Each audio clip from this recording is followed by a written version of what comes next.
Okay, so I'm going to make a video about if your microphone stops working when after you do a back glass repair. This is located right under the back camera. There's a little hole, tiny hole, and sometimes this can get damaged, right?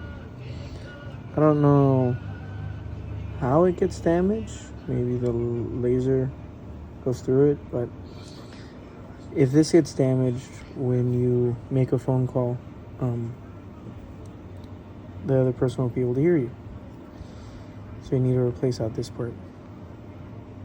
This is the top microphone right behind the camera.